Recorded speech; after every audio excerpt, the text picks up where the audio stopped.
하나님 감사합니다.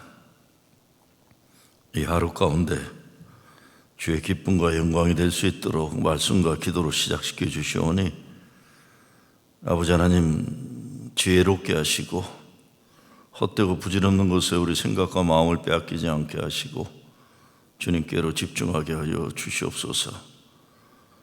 감사함이 예수 그리스도의 이름으로 기도드리옵나이다. 아멘. 14일 토요일 시편 32편 5절에서 7절 말씀입니다. 내가 이르기를 내 허물을 여호와께 자복하리라 하고 주께 내 죄를 아뢰고 내 죄악을 숨기지 아니하였더니 곧 주께서 내 죄악을 사하셨나이다.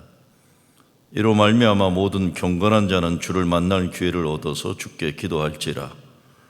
진실로 홍수가 범람할지라도 그에게 미치지 못하리이다. 주는 나의 은신처시오니 환난에서 나를 보호하시고 구원의 노래로 나를 두르시리이다. 셀라. 32편은 다윗이 자기 부하 장군의 아내 밧세바를 범한 다음에 나단 선지자가 와갖고 너다, 네가 나쁜 놈이다, 이런 걸 듣고 회개합니다. 그렇죠? 남의 양을 빼앗은 도둑놈이다, 이렇게 회개해요. 회개하고 죄사함을 받은 기쁨을 담아낸 참회의 시입니다. 참회의 시. 다윗은 용서받음의 은총을 경험한 다음에 하나님 구원의 손길을 확인하고 확신하고 감사를 드리면서 노래 부르는 겁니다. 그래서 오늘 제목이 속죄의 기쁨이다, 이렇게 되어 있어요. 종교 문제에 있어서 가장 중요한 과제는 죄를 어떻게 해결하느냐, 이거죠. 죄 문제 어떻게 하느냐. 죄의 문제의 해결이 궁극적으로 구원이요, 해방이요, 우리 예수 믿는 최종 목표입니다. 여러 다른 표현 방법으로 묘사되지만 인간 본래 최상 최선의 존재로 살지 못하게 만드는 것이 죄라는 굴레예요. 죄라는 굴레. 그것을 깨트리기 위해 불교에서는 깨달음 각을 제시하고 기독교에서는 사랑을 제시하는 겁니다. 십자가 은혜의 사랑이죠. 노자와 장자는 인간의 억지스러움과 부자연한 것들을 열어서 자연으로 돌아가기를 원하는 무의자연을 얘기하는 겁니다. 공자는 인간 관계에서의 조화와 질서를 제시하고 관중이라는 사람은 법의 힘으로 사람과 사람이 살 수 있다고 믿었어요. 이 모든 개인이나 인간이 모인 집단 내부에서 해결책을 찾으려고 하는 겁니다. 그런데 근본적으로 우리 기독교는 하나님의 은혜로만 죄에서 구원을 말합니다. 은혜의 하나님의 사랑으로 살 수 있다고 가르치고 하나님이 독생자 예수 그리스도를 십자가에서 우리가 죽어야 할 죄의 대가를 그분이 치르게 하심으로 우리를 생명을 구원하셨다는 겁니다. 그 은혜. 그래서 5절에서 다윗이 곧 주께서 내 죄악을 사하셨나이다. 셀라 그랬어요. 죄사함을 한마디로 이리 말하지만 이것은 다윗의 평생의 신앙 고백이에요. 하나님 은혜 감사로 살아가는 은혜를 아는 자의 평생토록 고백입니다. 그래서 셀라라고 하는 것도 너무 좋아서 강조하는 추임새가 여기 들어가 있는 거 사실은 예배에서 응답하는 거라고 해서 아멘 하는 거죠. 하나님의 형상으로 지음받고 하나님의 영을 받아 생명을 가진 존재라는 만물의 영장이라고 하지만 인간이 그런 대단한 존재라고 하지만 인간이 인간 자신 스스로 구원할 수 없다는 것만은 분명히 합니다. 구원은 하나님의 은혜로서만 가능하다. 십자가 보혈의 은혜로서만 가능하다. 어떤 죄가 아무리 크더라도 하나님께 고하고 회개할 때에 죄의 용서가 있으며 새로운 삶을 살 수 있다는 것입니다. 그래서 타마스 칼라일은 말하기를 가장 큰 죄는 죄가 없다고 여기는 마음이다 그러죠. 바울도 그렇게 얘기하죠. 자신의 죄를 깨달은 사람은 회개하는 것이며 회개야말로 인간에게 주어지는 가장 큰 용기이며 축복입니다. 죄의 열매가 뭔지 다윗은 알려주고 있어요. 첫째, 죄를 짓고 회개하지 않으면 고통당하며 뼈가 마른다고 했습니다. 뼈가 마르는 거예요. 4절에 보면 주의 손이 주야로 나를 누르시오니 내 진액이 빠져서 여름 가뭄에 마른 같이 되었나이다. 사실 오늘 이 기쁨의 언덕 본문 이 32편 앞뒤가 다 빠지고 5, 6, 7절만 남아서 그렇지만 이 앞부분과 뒷부분에도 여기 고백이 있기까지의 과정이 있는 거예요. 과정이. 다윗이 자기 마음속에 들어와 있는 죄의 양심의 가책 때문에 아파하고 있는 겁니다. 뼈가 다 아파요. 죄의식, 죄에 대한 양심 가책이 괴롭히다 보니 그 육신이 병들게 되었고 주의 손이 주야로 나를 누르신다라고 했어요. 더 이상 견딜 수 없는 거죠. 이 죄의 문제를 해결해야 되는 겁니다. 회개하지 않으면 기도가 응답되지 않는 것이죠. 회개하지 않으면 성경에서 형통함이 없다고도 그랬어요. 자기의 죄를 숨기는 자는 형통치 못하나 죄를 자복하고 버리는 자는 불쌍히 여김을 받으리라 잠언의 말씀에 기대한 거죠. 회개하지 않으면 죄에 얽매이는 자가 된다고도 했습니다. 죄가 우리를 짓누르는 붙잡는 거예요. 죄의 노예가 되는 거죠. 회개하지 않으면 마음이 강박해져서 죄가 우리 마음속에 들어오면 마음이 단단해지는 거예요. 마음이 죄로 굳어져서 마음에 하나님 말씀이 들어 역사할 수 없는 겁니다. 그래서 은혜도 모르고 감사도 모르고 사랑할 줄 모르고 하나님 은혜로부터 버림받은 영혼이 되는 겁니다. 그래서 죄를 따라 고집피게 되는 거예요. 저는 그래요. 오늘날 우리 세상도 그렇고 우리 교회가 속한 교단도 그렇고 아니 어떻게 저렇게 마음들이 강팍할까? 다른 거 아니에요. 여기 회개함을 못하는 거예요. 자신감들이 다 없는 거예요. 우리가 교회로 존재하는 가장 기본적인 가르침 자체를 실천하지 못하는 거예요. 회개하지 않으니까 점점 더 강팍해져요. 자기만 옳다, 나만 절대적으로 옳다, 이게 망가져 나가는 거죠. 뼈까지 흔들리는 진액이 빠져나가는 다윗의 얘기가 그것입니다.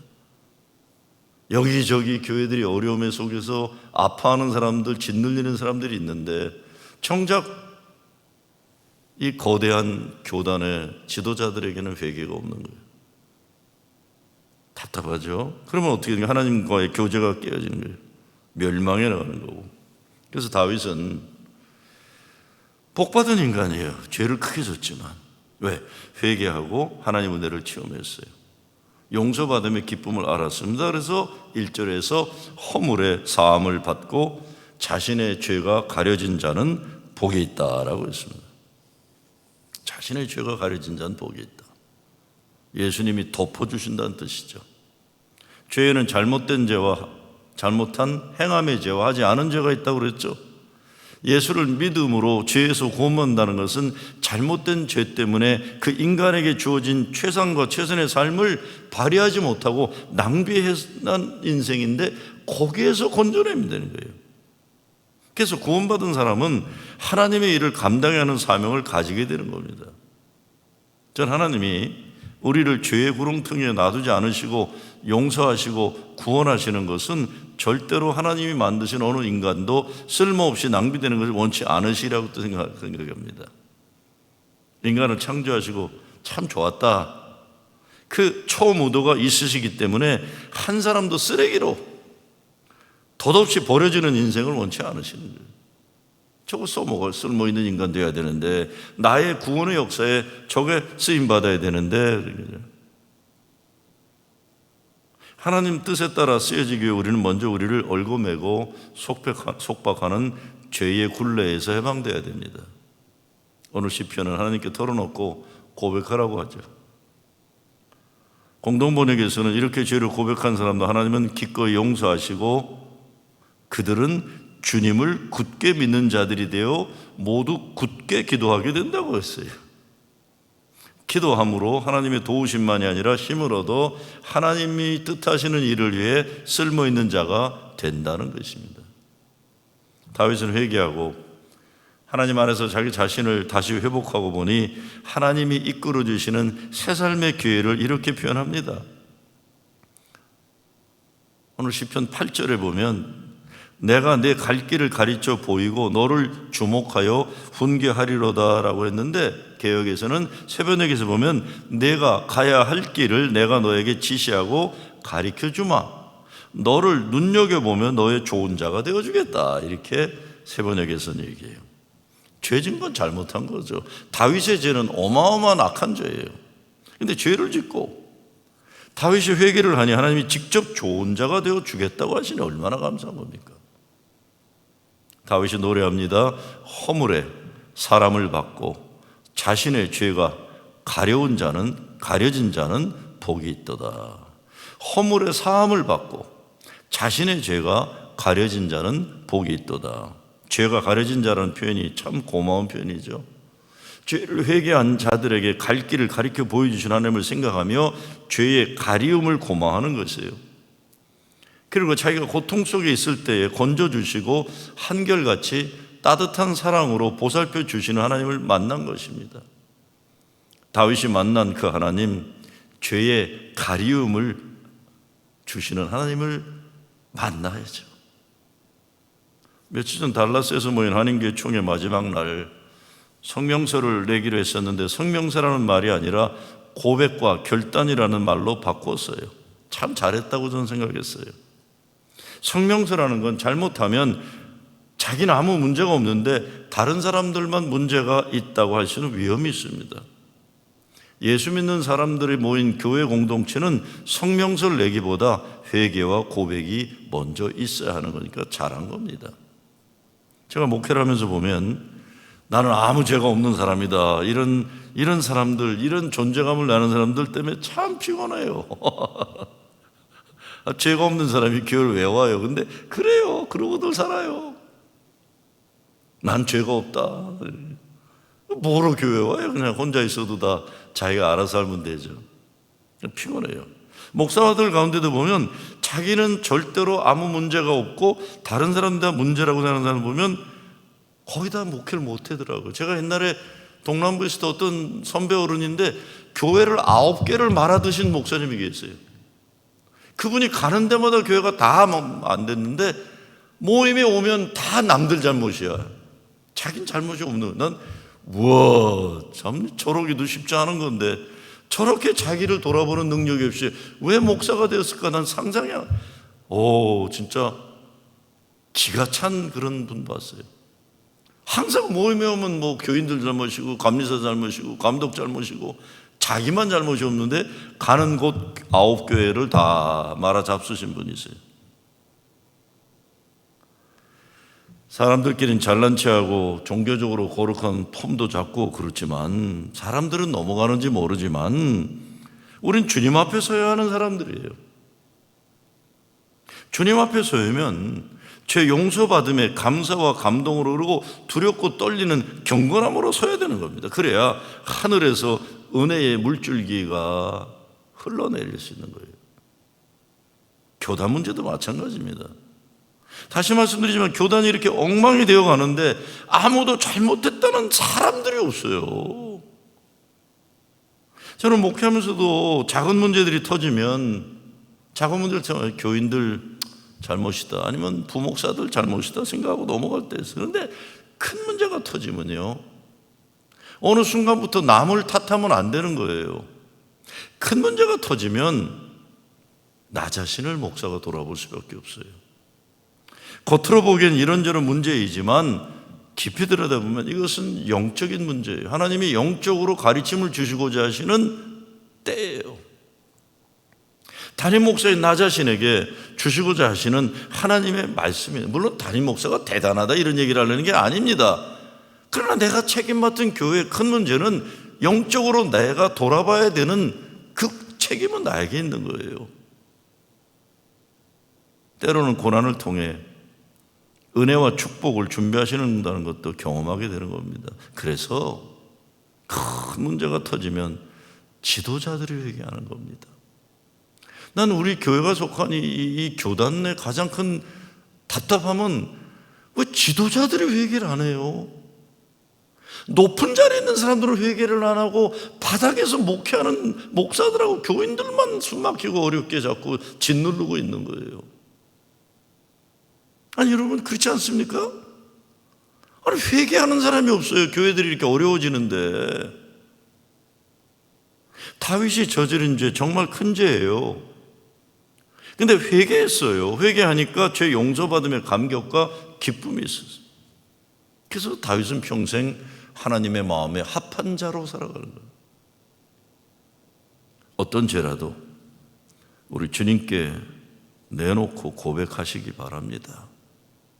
그래서 굳게 기도하는 믿음 가진 자가 되심으로 하나님 사랑과 은혜 가운데 살아가는 여러분 되시고, 그래서 하늘에서 열어주시는 형통함을 얻는 여러분 되시길 주의 이름으로 축원합니다. 감사합니다. 하나님, 다윗의 엄청난 잘못된 죄 용서하실 수 있도록 회개하게 하시는 은혜 감사합니다. 우리 가정도 우리 자신도 우리 교회도 우리 교회가 속한 교단도 새롭게 은혜로 살 수 있도록 회개함의 역사가 있게 하시고 용서받음의 감동과 감격으로 살 수 있게 하여 주시옵소서. 우리를 새롭게 하여 주시옵소서. 예수 그리스도의 이름으로 기도드리옵나이다. 아멘.